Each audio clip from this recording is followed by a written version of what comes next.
Hi, it's Lynn with Soft Squares. Today we're going to do another jelly roll race quilt top.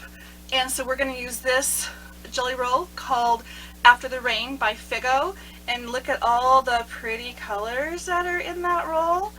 This roll, in addition to being pretty and fall-like, because I think that would be really nice, there's at least 2 of each print in here. So I'm going to actually make 2 separate piles of all the fabric coming off the roll in order and sew them all together end to end using a mitered seam, and then sew those 2 sets together.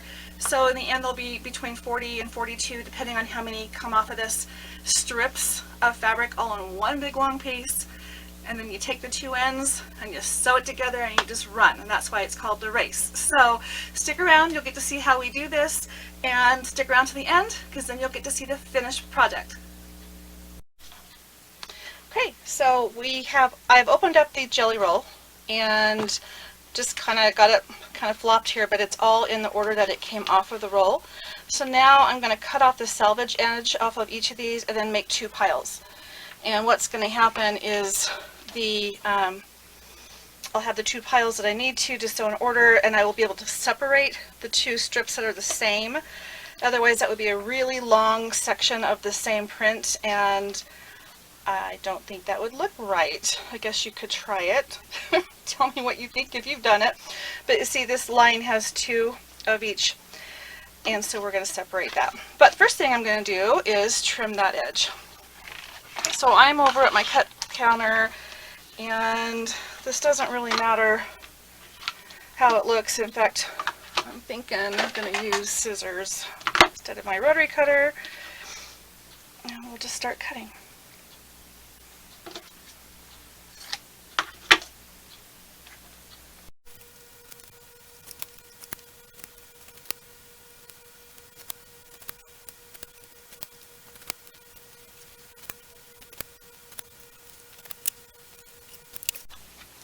Okay, now we are going to make 2 piles. And again, you want to keep these in order, and you're going to have 2 identical piles. So I'm just going to do it this way.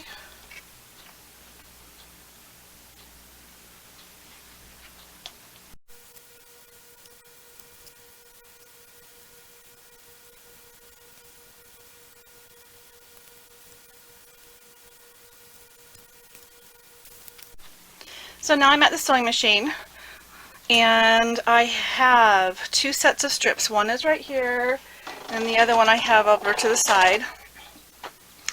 And we're just going to go in order. And we're going to start down here.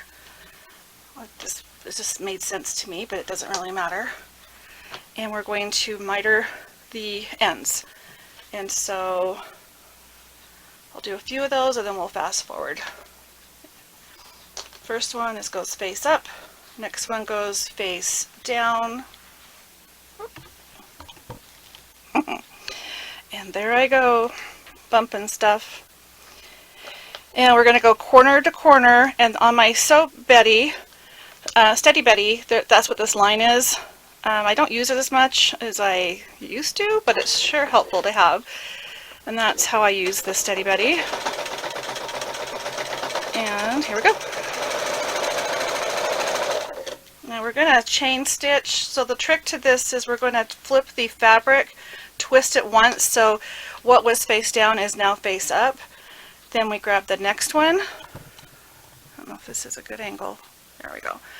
Then we grab the next piece and we go face down.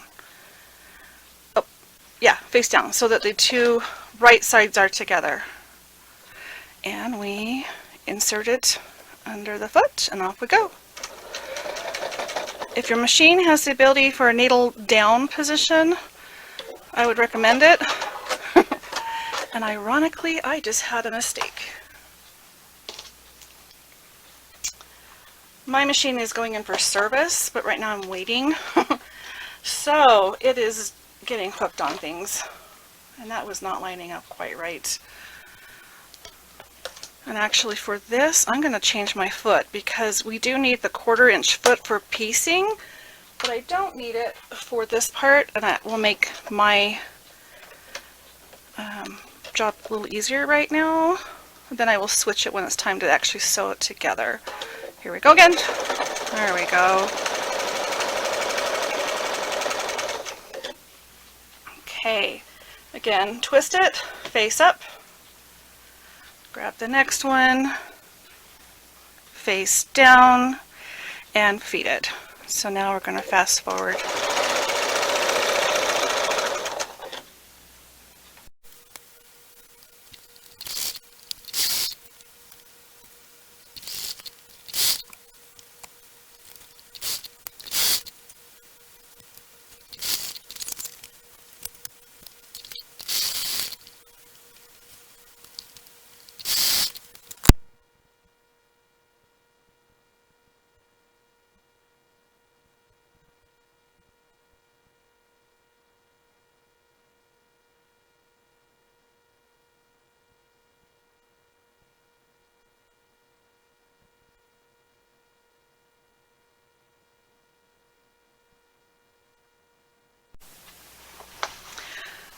Okay, so I am going to now go to the beginning of my chain piecing and start cutting them apart and trimming off these little triangle pieces that are in the way. So let's find that first one. I had a couple breaks in my chain, so my beginning is not as easy to find. And I'm still saving up all these little triangles for someday. Don't ask me. You might be surprised. You may see me working on a little project someday. Some of these are kind of ugly because I was really struggling with my machine at the beginning, and then it did better, and my service guy is backed up. So even though I have another machine I could use, this is the one that's easier to get to today. I was hoping this would work. It might be the last project I do on this one until after its service, so bear with me as I have little issues with what's going on. Alright. So again, I realize you can't even see what I'm doing. I'm just cutting between the threads and then trimming off the triangle that's left. So again, I'm cutting between and trimming off.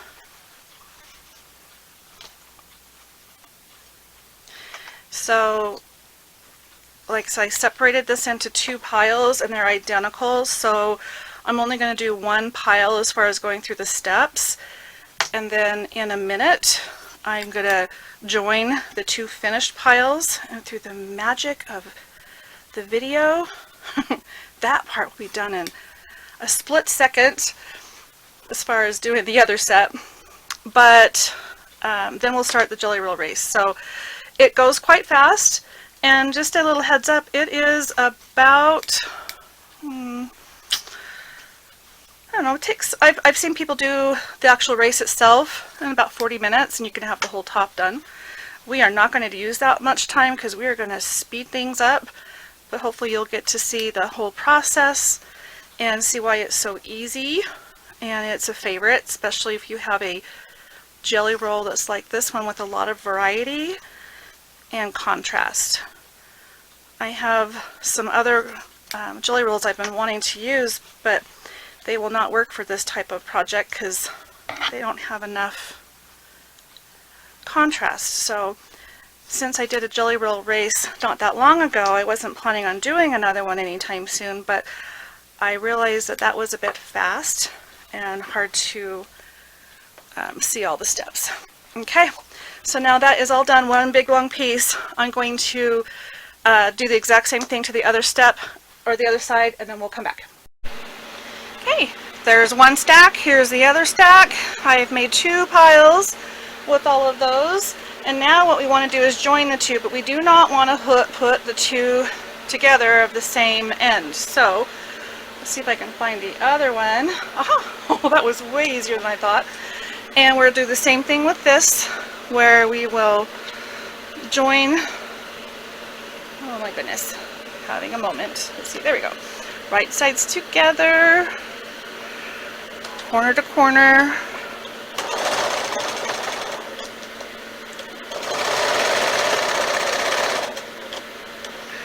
Okay, and then we're going to cut that.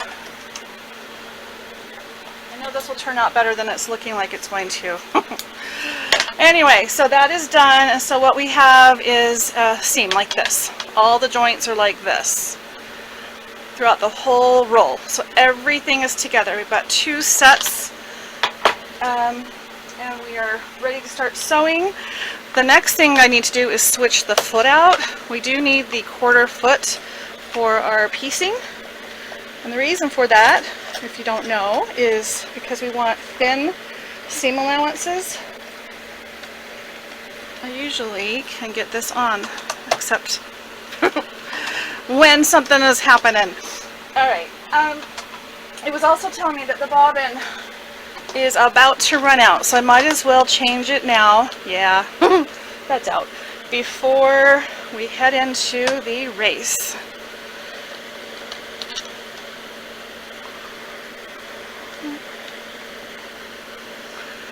Okay, so the next step is take the 2 ends of the jelly roll. So I've got 2 piles, or 2 bunches. One, and here's the other one. Nope, haven't found it yet. Let's see. There we go. Now, if I had time and patience, I would take time to make sure there's no twists in this, but I'm not worried about it because I have a solution for that at the end. But you do need, before you start sewing, to cut one of these in the halfway part, so that seam right there will work, or anywhere really. But the point is you want to stagger your joints, because there are these joints throughout the whole quilt. You don't want them to keep lining up together. So by starting them on an angle like this, or staggered, we will be good. And now I'm going to just fast forward to this first seam, and this is the longest seam of the whole quilt, and that's because it's going to go through 22 sets of strips at 36 inches. And I can't do math off the top of my head, but that's a lot of inches. So here we go.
Now, do you see this? We're at the end, but there's a twist, and that's because I didn't straighten things out before we started.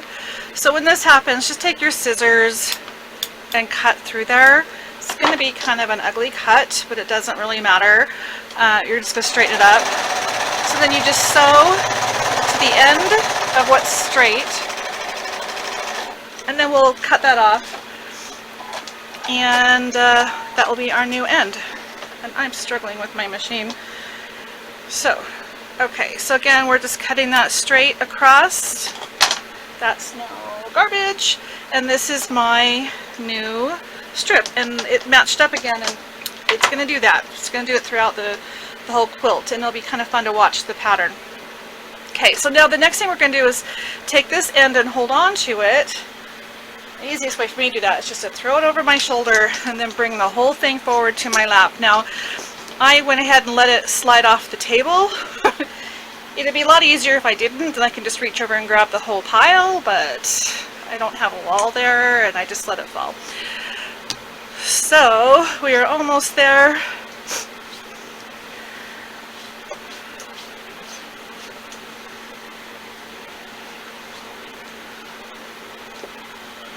Okay, so now what we do is we open this up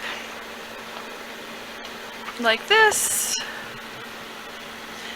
We take the other side, which just so happens to look very similar to that, and that's on purpose. That's okay.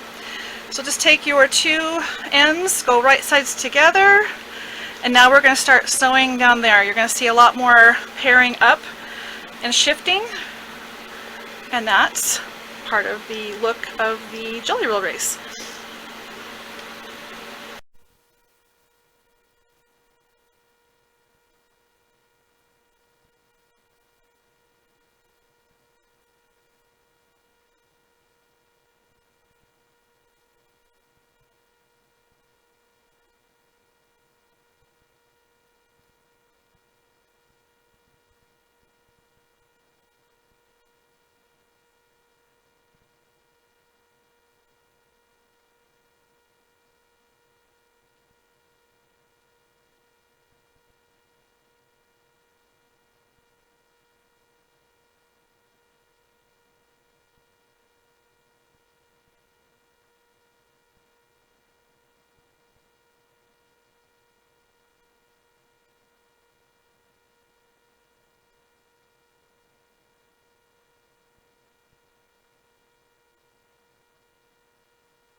Alright, so we are to the end of this, and I ended up with a twist because I wasn't paying attention. But if you do it right, then you won't have a twist. But we'll do what we did last time, and that is just cut through the bottom. Let's see, we'll just have to do the best we can and kind of come as close as we can. And oh, that's not too bad. Oh, okay, I'm quite happy with that. Anyway, you shouldn't have that happen. Should be able to control it better. And then you come up to this point where you have a fold, and then you just slide your scissors in there, slip it open, and then you can open it up. But since we had to cut it just to deal with the twist, which is a good way for you to see that they happen and how to deal with it. But now we have a whole bunch of these down at one end. Does not look pretty. So now we're going to go up to the top on the other one. Okay, so again we're going to do what we did, where we take this end, throw it over the shoulder, bring everything back towards me, opening it up. This should keep it from twisting. That's what I didn't do last time. You can finger press, but in the end we're going to press everything to all the same side. It's really, really easy to press it that way. There's no need to finger press, but if it makes you happy, go for it. And we're almost there.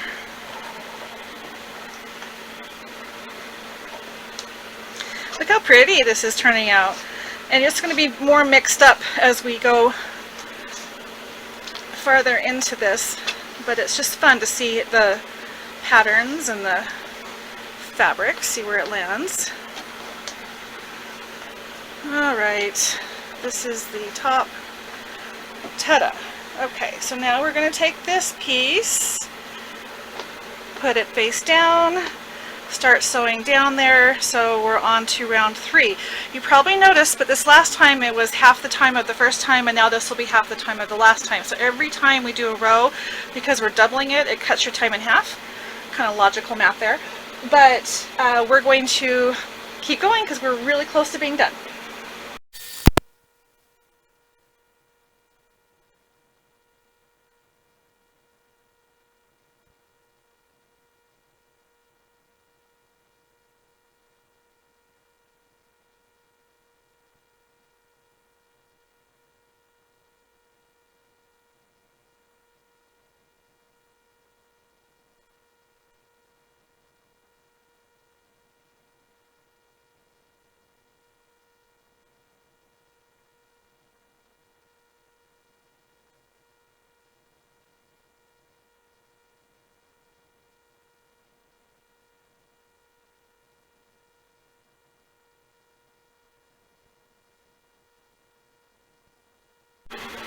Okay, so now we're at the end of this. This is what we should have had last time, but we didn't. So you're going to keep coming down, leave a teeny tiny space at the end, but you do want to tack it or backstitch. Oh, so sorry. Okay, so now what you're going to do, and this is what you can do with all the rows if they turn out like this, just take your scissors in on the fold, and by leaving a little space at the end, you're able to get the tip of your scissors up there, and then it will open up. Does that make sense? So here's what we're looking at so far. This is, I like this fabric. This is really cool. Okay, so same thing, where we're going to open it up, put this end opened up on my shoulder so I can keep track of it. There's really not much of this left to do. Maybe 2 passes, one more and then one after that. That's how fast this is going. And alright. Having an issue. Sorry. Okay. So here we go. Take that. Take this. So we're going to be sewing all of this together down the side. And then maybe, oopsie, I'm glad I checked because I would have accidentally started stitching on that. I would have been off a whole strip. I thought that was kind of fat. It's always good to just double check. Okay, so off we go again.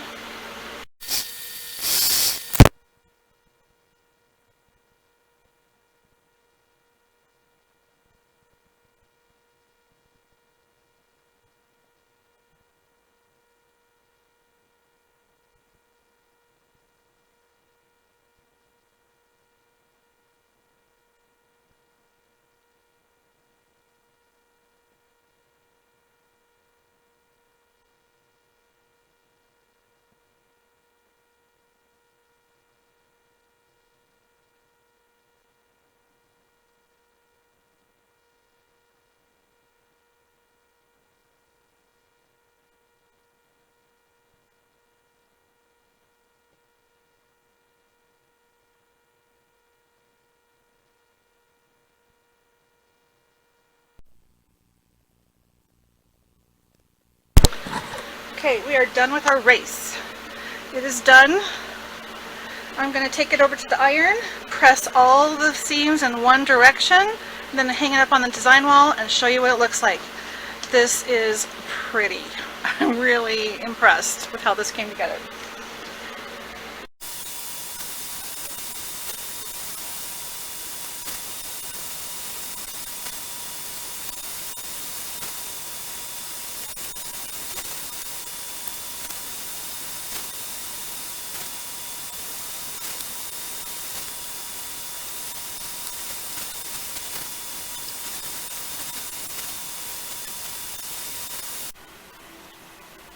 here it is, all finished on the wall, in the hall.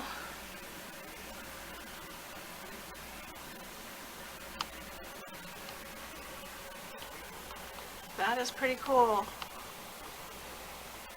So what is left for me to do is just to square it up, because I was just doing rough cuts on the edges, and take it to the quilter. I don't even want a border on it. I think this is a nice size.